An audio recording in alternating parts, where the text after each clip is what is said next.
അങ്ങനെ മാമലക്കണ്ടത്തെത്തി ഫുഡ് കഴിച്ചപ്പോഴേക്കും ഞങ്ങൾക്ക് പോകാനുള്ള ജീപ്പ് എത്തി. ഈ വണ്ടിയിലാണ് നമ്മളിനി ഓഫ് റോഡ് എക്സ്പീരിയൻസ് ചെയ്യാൻ വേണ്ടി പോകുന്നത്. നമ്മൾ ആദ്യം ജീപ്പിലേക്ക് കയറുമ്പോൾ നമ്മൾ വിചാരിക്കും റോഡൊക്കെ നല്ല റോഡാണല്ലോ, വലിയ ഓഫ് റോഡൊന്നും ഇല്ലല്ലോ എന്ന് വിചാരിക്കും. പക്ഷെ പോകുന്തോറുമാണ് വഴികളൊക്കെ കൂടുതൽ ദുർഘടമായിക്കൊണ്ടിരിക്കുന്നത്. ശരിക്കും നമ്മളിവിടെ വന്ന് ഈ വണ്ടി കയറി കഴിഞ്ഞിട്ടുണ്ടെങ്കിൽ ഇവർ ഈ വണ്ടി ഓടിക്കണം ശരിക്കും നമ്മൾ നോക്കിയിരുന്നു പോകും. അത്ര എക്സ്പീരിയൻസോടെയാണ് ഇവർ ഈ വണ്ടി ഓടിക്കുന്നത്.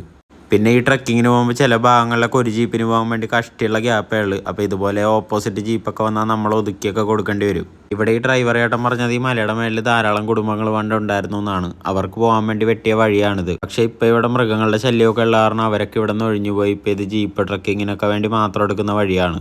പിന്നെ ഈ പോകുന്ന വഴിക്കൊക്കെ 3-4 ഹോം സ്റ്റേ ഒക്കെ ഉണ്ട് കേട്ടോ. നമ്മൾ കുറച്ചങ്ങ് കയറി തുടങ്ങുമ്പോൾ തന്നെ ആദ്യത്തെ ഒരു വ്യൂ പോയിന്റ് നമ്മൾ നിർത്തും കേട്ടോ. നമുക്കിങ്ങനെ കണ്ടിന്യൂസ് കയറ്റമായതുകൊണ്ട് തന്നെ ഇടയ്ക്കിടയ്ക്ക് ഇങ്ങനെ നിർത്തി റെസ്റ്റ് എടുത്ത് പോകുന്നതാണ് നല്ലത്. അല്ലെങ്കിൽ കൂടുതൽ ആൾക്കാർക്ക് ശാരീരികമായിട്ട് ബുദ്ധിമുട്ടുകളൊക്കെ വരാൻ സാധ്യതയുണ്ട്.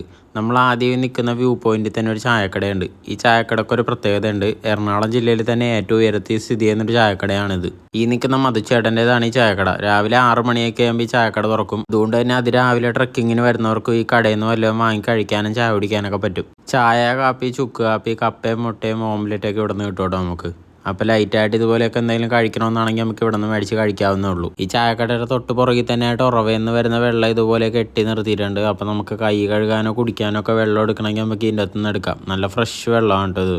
അവിടെ നിന്ന് നമ്മൾ പിന്നെ നേരെ കയറാൻ തുടങ്ങണം. നമ്മളെ ഫ്രണ്ടിലും ബാക്കിലുമായിട്ട് ഓരോ ജീപ്പുകൾ ഉണ്ടെങ്കിലേ നമുക്ക് എത്രത്തോളം ബുദ്ധിമുട്ടുള്ള വഴി കൂടിയാണ് ഈ വണ്ടി കയറി വരുന്നതെന്ന് നമുക്ക് മനസ്സിലാവത്തുള്ളൂ. പിന്നെ 4x4 വണ്ടികൾ ഉണ്ടെങ്കിൽ മാത്രമേ ഇങ്ങോട്ട് കൊണ്ടുവന്നിട്ട് കാര്യമുള്ളൂ. കാരണം ഇത് ജീപ്പ് ട്രക്കിങ്ങിന് മാത്രമുള്ള ഒരു വഴിയല്ല. പേഴ്സണലായിട്ട് നമ്മുടെ വണ്ടികൾ ഉണ്ടെങ്കിൽ നമുക്ക് കൊണ്ടുവരാവുന്നേ ഉള്ളൂ. പക്ഷേ ഏതൊരു വണ്ടിയായിട്ട് വന്നാലും നമ്മുടെ സ്വന്തം റിസ്കിലാണെന്ന് മാത്രം. അങ്ങനെ നമ്മൾ ഈ ട്രക്കിങ്ങിൻ്റെ ഏറ്റവും ടോപ്പിലെത്തി. കോയിനിപ്പാറ വ്യൂ പോയിന്റ് എന്നാണ് ഇതിൻ്റെ പേര്. ഈ ടോപ്പിൽ നിന്നുള്ളൊരു വ്യൂ ഭയങ്കര രസമുള്ള വ്യൂ ആണ്. ഇനി ബാക്കി കാഴ്ചകൾ അടുത്ത വീഡിയോയിൽ കാണാം.